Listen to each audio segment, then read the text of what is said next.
Hi hello வணக்கங்க. இப்போ ஒரு குட்டி மீன் விளக்கு பார்த்துடலாமா. நேற்றுக்கு வந்து ராத்திரி எங்கள் அக்காவோட சர்ச்சு, அதாவது அகஸ்தீஸ்வரத்தில் இருக்கக்கூடிய சிஎஸ்சி சர்ச்சுக்கு வந்து களியல் போட்டி எல்லாமே பார்க்குறதுக்கு போகணும். அப்படியே என்ட்ரன்ஸில் சர்ச்செல்லாம் சூப்பராக டெக்கரேட் பண்ணியிருந்தாங்க. ஒரு தொப்பி கொடுத்துருந்தாங்க, கிறிஸ்மஸ் தாத்தா தொப்பி. அது வந்து ஃபஸ்ட்டு உள்ளது சேரில் இருந்தாலும் நம்ம சைஸுக்கு வாங்கி வச்சுட்டு அப்படியே உள்ளே கிளம்பியாச்சு. ஃபஸ்ட் என்ட்ரன்ஸில் வந்து நம்மளோட 90s கிட்ஸ் ஃபேவரட் வந்து ஆரஞ்சு மிட்டாய் கொடுத்துருந்தாங்க. அப்படியே ஸ்வீட் எடு கொண்டாடுங்கிறது மாதிரி அப்படியே உள்ளே போனால் மறுபடியும் பார்த்தீங்கன்னா இந்த தேன் மிட்டாய் கொடுத்துருந்தாங்க, அவல் கொடுத்துருந்தாங்க. எனக்கு அவல் வந்து ரொம்ப பிடிக்கும் பார்த்துக்கோங்க.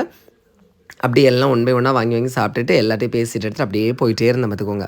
அப்புறம் பாருங்கள், கொண்டக்கடலை, அப்புறம் சுண்டல் எல்லாமே சாரி ரெண்டும் ஒன்று தான். அப்புறம் கிழங்கு, இது எல்லாத்தையுமே யார் அரேஞ்ச் பண்ணியிருந்தா அப்படின்னு பார்த்தீங்கன்னா நைஸ் கேட்ரிங் தான் அரேஞ்ச் பண்ணியிருந்தாங்க. அப்புறம் மை ஃபேவரட் பொரி கொடுத்துருந்தாங்க. அந்த பொரியை வந்து சின்ன பிள்ளையில இந்த மாதிரி கையில் மாட்டி வச்சு தான் சாப்பிடுவோம். அப்புறம் நம்மளோட மிகப்பெரிய ஃபேவரட் அன்னாச்சி பழம், அதாவது புருக்குச்சக்கை கொடுத்துருந்தாங்க. அதையும் சாப்பிட்டாச்சு. பாருங்கள், அரேஞ்ச்மெண்ட்ஸ் எல்லாமே பக்காவாக இருந்துச்சு பார்த்துக்கோங்க.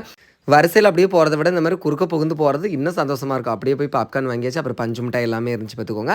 அப்படியே அடுத்தது பார்த்தீங்கன்னா சுக்கு காப்பி இருந்துச்சு. அப்புறம் வந்து பாதம் பால் இருந்துச்சு. அப்புறம் அந்த கூட்டத்துக்குள்ளே பிரெட் ஆம்லேட் வாங்குறதுக்கு பட்ட பாடு இருக்க இருந்தாலும் இடையில புகுந்து வாங்கியாச்சு பார்த்துருங்க. அப்படியே சூப்பராக லைட்டிங் எல்லாமே பண்ணியிருந்தாங்க. அப்புறம் களிகள் போட்டி எல்லாமே வச்சுருந்தாங்க. சர்ச்சோட செக்ரட்டரி நம்மளுக்கு ஒரு கிஃப்ட் கொடுத்துருந்தாங்க. அப்படியே அனைவருக்கும் இனிய கிறிஸ்மஸ் நல்வாழ்த்துக்கள்.